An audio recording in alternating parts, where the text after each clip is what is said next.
Hello friends, welcome back to Mike Reads the World. Today I am discussing Woman at Point Zero by Nawal Saadawi. Before I begin, I want to say I think we have some very exciting books coming up. We have another one for Egypt. I'm doing two for Egypt and two for Bangladesh. So the next one for Egypt is going to be Naguib Mahfouz, Children of the Alley. I was originally going to read his Cairo trilogy, or at least the first one, but I found this at a used bookstore, looked a little bit into it, and decided, no, Children of the Alley, this is the one. And I'll maybe talk more about that when I actually get to doing it. And for Bangladesh, I already mentioned Tagore's The Home in the World, which may be somewhat problematic, counting him for Bangladesh as the politics of the Bengali regions, being split between part of India now today and the country of Bangladesh, makes it a little difficult to decide to count, which for one and which for the other. But I will also be reading Rokeya Hussein's Sultana's Dream in Padmareg, which is a very interesting early feminist science fiction novel, I guess. I'm just really curious to read it, and it's published in 1905, and this author, she was actually born in what is modern-day Bangladesh, although I don't know if it was Bangladesh at the time.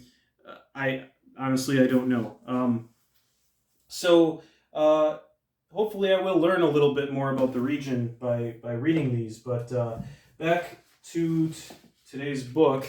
So Woman at Point Zero, I mentioned it was kind of related to the other one. Why? Well, this is, I don't want to talk too much about the author, and it was an interesting book to read. I mean, it kept me going, and I wanted to know how it ended, and I thought for the most part it was pretty well written. It is simply the intentions and the message behind it that I'm a little unsure about, and typically I don't dig too far into an author's politics or their sort of perspective, but the little I did read of Nawal Saadawi is she has some quite radical stances, and is perhaps somewhat of a divisive figure, and I'm not too sure about all the intricacies of that, but I'll just leave it that her sort of radicalism does seem to show a little bit in this book, although I can't say how much it actually represents her beliefs. But we start with our initial narrator is a psychologist visiting a prison in Cairo, and she hears about this prisoner that's going to be executed the next day, and this is Firdaus. Firdaus was a prostitute, allegedly. I mean, the author of this, the initial narrator of this book talks like this is a true story, but I think it's fiction. I mean, and I'll kind of talk about why I think that. And even in the introduction, it's not quite clear if this is fiction or like an actual experience that the author had, because the initial narrator is not named. I think we just assume it's the author or just some psychologist, right? Anyway, she's fascinated by this woman who's going to be executed because she killed a man. She was a prostitute and she killed her pimp. And so she talks to this prostitute. She does everything she can to get a conversation with her. And Firdaus, the condemned woman, opens up and starts to tell her story to this psychologist. And most of the book is just her story with a short finale at the end to wrap things up. So this Firdaus, most of what I'm going to say applies to the perspective that Firdaus brings to this book and kind of how it made me feel. And then I'll also react somewhat to how the initial narrator, the psychologist, reacts to what the story that Firdaus tells her. So at this point, all spoilers are on the table. It's kind of a weird book. Like, it's a novella. You can read through this in one day. I mean, I did it in about 24 hours in 3 different sittings. It did not take long to read, but it was gripping. It made me want to know what happened next. And it's kind of like Ernesto Sabato's El Túnel, where it tells you the crime at the beginning of the book. from the perspective of the person in the prison, and you're reading the book to know why and how they committed the crime. You already know they did it and pretty much how this is going to turn out. So in that sense, I found it much more interesting to read this book as a psychological portrait of a woman who just had a really hard life and horrible experiences with men, rather than try to interpret it as any political or feminist statement. Though I do believe that Nawal el-Saadawi, from the little I read, did probably write this intending it as a political and feminist statement. I could be wrong, but that is the sense I got. So I read it how I read it, which again is seeing Firdaus as something of a created sociopath. Now, that's not to say I don't feel for her and have empathy, because the way I learned it, a psychopath is born a psychopath, and a sociopath is created by their environment, usually growing up, and traumatic childhoods and things like that, which she definitely has. And if it's hard. The problem when you take Firdaus has such an extreme bad life, in the sense of every single man she meets in her life throughout the book betrays her, beats her, abuses her, or disregards her. It's like every single experience she has with a man in her life is negative, and her personal conclusion, which she tells the psychologist at the end of it all, is that all men are criminals. I am not exaggerating. That is the stance that this Firdaus takes. She feels no remorse for killing the man that she killed, which is, in a sense, I mean, it was somewhat in self-defense, or very much in self-defense. But she even says that if they let me go, she's totally okay with being executed, because she knows if they let her go, she will, without remorse, kill more men. And now there is one way to read this where you look at what they're really afraid of is the truth that she exposes. But I mean, the problem when you take such an extreme case, when you paint such an extreme version of a woman experiencing so much evil from men, and paint all men as criminals, when you take such a radical and extreme statement, I feel like you are kind of undermining any possibility of truth, of your novel being an item of truth. It immediately opens up to some questions, subjectivity, asking, where is the nuance here? Is there really nothing that can be rescued from the society that we have? Can we not work in our current society to make things better? Of course, the long-standing idea of marriage is completely, in Firdaus's opinion, unnecessary, and in fact enslaves women. Her philosophy is, why be a wife who works for free when you can sell your body and live a comfortable life independent, free of a man? And now again, I don't know the society that this was written in. I don't know all of the context around it. I am only reacting to what is in these pages. Firdaus, she faces abuse from her uncle. She holds on to this diploma she's able to get. She graduates university and she holds on to this thing, and some of the saddest parts of the book is when she's walking around the streets holding her diploma saying, I just want work. It's heartbreaking. It's heartbreaking. And she is kind of thrown into prostitution, and then she, through prostitution, realizes, well, if I just do it on my own and charge high amounts, they'll pay. I can live on my own. I can live comfortably. So she lives comfortably as a prostitute, and finds that when she goes to work, that it's actually worse. She has to ride on buses where she's pressed up against, where men press up their bodies against her. She is in an office environment where all the women are practically selling themselves to the upper kind of businessmen for small raises. And she says, why would I do that when, I already sold myself for a lot more money than just a small raise, And so, ironically, by holding herself back, she becomes respected in the business world that she's working in. But she does eventually go back to prostitution and somehow becomes like a rather famous prostitute. Like I guess politicians are coming after her for services and things like that. And it's kind of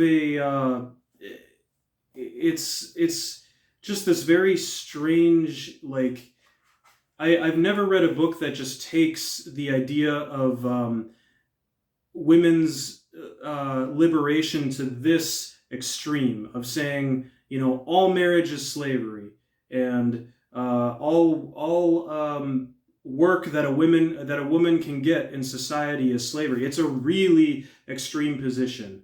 That is all I can, say about it. It's such an extreme position that it raises a lot of questions, and at times seems a little, I'm not reading this book feeling like I'm getting a sense of truth about how society is, but rather the truth of a psychological portrait of an abused person, a person with a lot of rage and hatred inside them because of the circumstances that they've gone through, possibly understandably, and that is reflected not only in the extreme statements that Firdaus makes, but in this sort of symbol that recurs throughout the novel. There's actually a repeated paragraph that's like a refrain that talks about these eyes that follow her around. And she sees these eyes sometimes in other people, sometimes just on the street. 2 white shining circles in 2 black circles, and they get brighter and brighter and blind like the sun. And it's almost kind of a psychological horror element of the story, how these eyes sort of follow her around, and how there's these sort of conversations that she has that repeat themselves in different scenarios. There's one part of the book where she falls in love with a man. Again, I'm just going all out on the spoilers here. So, read the book if you don't want it. I don't think... this is one of those books where I feel like telling you what happens doesn't actually spoil it. You have to draw your own conclusions about kind of the extreme statements and things that this book, and scenarios and things that this book presents. And who knows, maybe there are women that have lived such terrible lives where every single man they encountered betrayed them or hurt them in some way. Or that is simply the filter through which some people view the world. I don't know. I don't know what the truth is at the bottom of that. But again, my reaction being what I said before. Now, Firdaus, she falls in love with a man, and he ends up marrying somebody else. Okay, and then that's kind of the point where she totally throws the idea of marriage out, and yeah, it's just this very sort of fatalistic, nihilistic viewpoint about the world, or specifically about men, that leaves, I guess, me as a man asking, so what should a man be? And maybe that's an important question that this book can present you with. So if you're reading this and you see yourself in some or any of the men presented in this book, I think it is important to ask, well, yeah, am I that? Do I see myself in that? Could I become that if I was in a society that permitted it? Those are all valid, important questions. I just wonder if taking it to this extreme is the best way to bring those questions to light. Maybe it is. Or maybe in more nuanced story would be better. I don't have the definite answer to that. But I think there is a part of the book that really kind of encapsulates the viewpoint on life that Firdaus leaves this psychologist with, besides the idea that all men are criminals, all men throughout history have been criminals, this world is built to enslave women, is sort of but this is the psychological aspect that is in a much earlier part of the book that I think actually kind of touches closer to the truth of the psychology behind it. This is a friend, a woman who Firdaus kind of pimps Firdaus at one point in the book, named Sharifa. She says, "You must be harder than life, Firdaus. Life is very hard. The only people who really live are those who are harder than life itself." "But you are not hard, Sharifa, so how do you manage to live?" Firdaus asks. "I am hard, terribly hard, Firdaus." "No, you are gentle and soft," Firdaus responds. "My skin is soft, but my heart is cruel and my bite deadly." "Like a snake?" "Yes, exactly like a snake. Life is a snake. They are the same, Firdaus. If the snake realizes you are not a snake, it will bite you. And if life knows you have no sting, it will devour you." Perhaps that's true, but that is the psychology, and perhaps it's not true, but that is the psychology behind Firdaus's view on the world, because in the end of the book, the only thing she knows how to do, the only thing she can do, the thing she must do is strike the man, the pimp who is trying to control her, to take away her freedom that she has won for herself. With his own knife, she must strike him and kill him, and she goes to prison and unapologetically says she will do it again, that she would rather be executed now, as she will be, on her terms and not theirs. And that is kind of it's just a will to death. She brings a will to death into the finale of the novel. It's fatalistic, I think. It is desperate. It is the only thing she can do in her mind. And this is even though the guards are saying you could write, a letter for pardon and the government will probably pardon you, but she refuses to do it. And that's significant.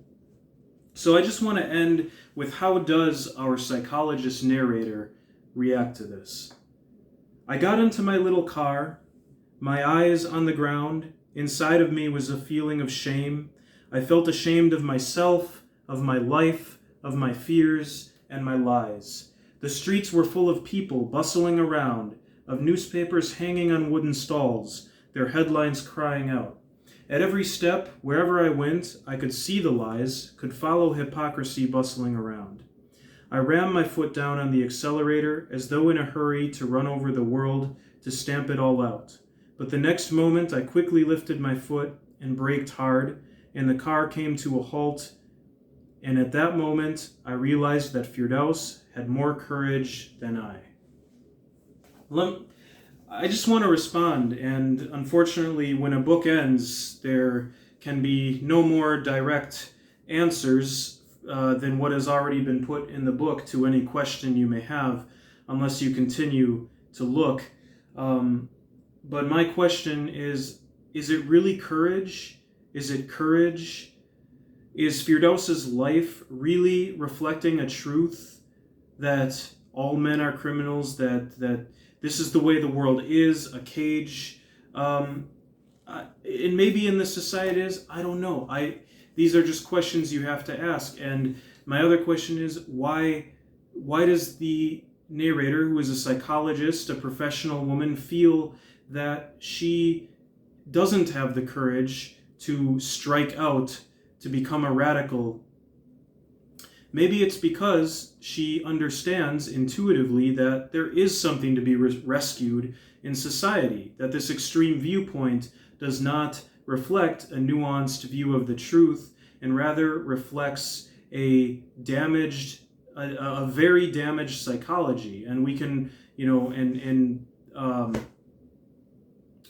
a particularly bad situation that this story is telling about. And that brings me back, kind of wrapping up, that I read this as a psychological novel about a woman who was abused and troubled and lashed out and did what she thought was the only thing she could do, but that the suffering that she experienced does not reflect a greater truth about, it may be some greater truths. It may reflect some greater truths about how women have historically been positioned in society and how they are now. There could be some, but it does take it to an extreme. It does take it to an extreme where you can't, blanket an entire gender and say they are all criminals. And I don't know. It's just, I'll leave it at that.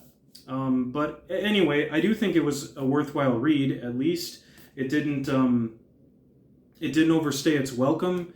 It was just, I'm just trying to react in the most, I guess, level-headed and but at the same time open-minded way that I know how to what I viewed initially as a very extreme radical position. And I think it's also interesting that Nawal Saadawi, I found it interesting. I was just curious. I typed, what is her name along with Naguib Mahfouz, because Naguib Mahfouz is the Nobel Prize winning, very famous Egyptian author. And there was an interview where she said that as far as she's concerned, Naguib Mahfouz isn't radical enough. And that is kind of a strange thing to say when he was actually stabbed in the 1990s for writing this book, which was deemed religious, controversial in among the religious groups. So I think it's kind of strange for her to say that, and kind of, I think, shows that personally there's a certain level of being radical for radical's sake and taking things to an extreme. And there are certain personalities I understand in the world that do this and that may have experiences that they feel justify this level of being radical.